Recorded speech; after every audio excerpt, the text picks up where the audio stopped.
NBC's Vaughn Hillier joins us for more on this. Vaughn, when it comes to the debate, what are the expectations among Trump's circle? Right. I think right when the debate was initially agreed to, there was a different posture towards what the American public should anticipate out of Donald Trump's rival, the current president, Joe Biden.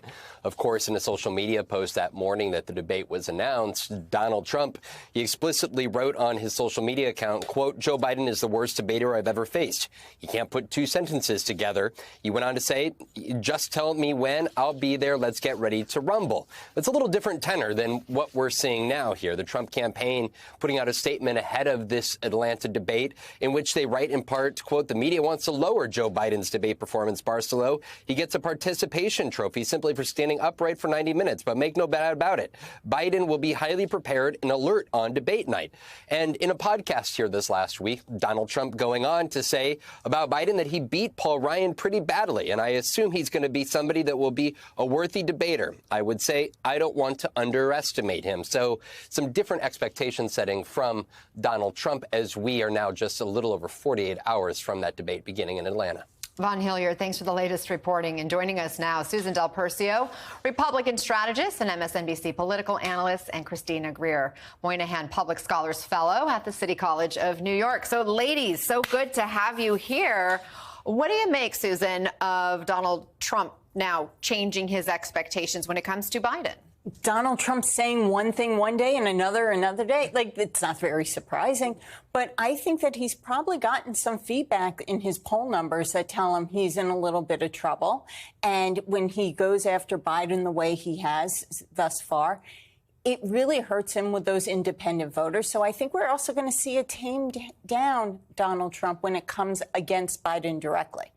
But I think Donald Trump will use the moderators as a way of attacking Biden and trying to make it look like, oh, they're on his side. You're not asking the tough questions. So I think he'll tweak it that way. But Donald Trump is in for a challenge. There's no doubt about it. It's really hard to know what's going to come on Thursday. We've seen these men debate before, Christina. Time has passed, and obviously the nation is so polarized right now. When you look at voter expectations here, take a look at this recent polling. Almost 1 in 4 voters say neither Joe Biden or Donald Trump have the mental and cognitive health to serve as president. What do you see as the stakes for both of them at Thursday's debate? Well, both of them are rusty, right? Joe Biden has not had to debate in quite some time, and Donald Trump chose not to debate against his opponents in the primary. A rally is not a debate, so Donald Trump has been out there speaking, but that's different than having a one-on-one conversation. I think Joe Biden needs to make sure he doesn't sort of get down in the mud with Donald Trump. That's a specialty of the former president, to try and pull people down. You know, that old saying, you know, don't fight with crazy in the street. Or people walking by if won't you be get able in to the tell mud, everybody gets dirty. Exactly. And so I think Joe Biden needs to focus on what he has done and what he is doing. You know, abortion, immigration, crime. Those are going to be sort of the 3 issues that Donald Trump will try and, crime and immigration, obviously try and pull in Joe Biden. But Joe Biden has to talk about abortion. Like, women, independents especially, care about this issue. Young people care about this issue. It's a winning issue. You know, stick to the facts. It's going to be hard to fact check Donald Trump in real time. The lies come pretty quickly. It's not Joe Biden's job to necessarily do that. Hopefully the moderators will be on alert because that's the style of Donald Trump. As you point out, it's very difficult to try to fact check everything. And obviously the goal of debate often to hear what each man has to say, like it or not. Hillary Clinton is somebody who's debated both these people, right? Biden and Trump. She wrote an op-ed today in the New York Times and says, quote, expectations for Trump are so low that if he doesn't literally light himself on fire on Thursday evening, some will say he was downright presidential. Do you agree with that? Absolutely. I think that there are really low expectations for Trump? Yes, because the minute he doesn't go all crazy and start talking about sharks, people are going to be like, oh, wait, what's he talking about? My guess is he will be prepared to talk about a couple of things, you know, and answer the questions pretty thoroughly. What I just want to add to what you said, Christina, is that the issues for Biden are really important, but abortion, absolutely. But I want him to talk about health care and how he's lowered drug prices and what drug, like insulin, and what drugs he's going to lower next. And then I think he's got to talk about affordable housing and link it to the future and the dream that we have, because that's part of it is, right now, younger people don't see a way forward of living the dream, the American dream like their parents did. They can't afford a house. They can barely afford to move out of their parents' house. So I think it's going to be key for Joe Biden to, if crazy shows up, so be it. But Joe Biden's got to talk about the issues and the future. On the policy promises, I'm curious to get your take on what we just heard from Elizabeth Warren, Christina, related to the issue of abortion, which you mentioned is a big issue this election cycle. And we just obviously recognized the anniversary of the Dobbs decision just this week. Take a listen to Senator Warren.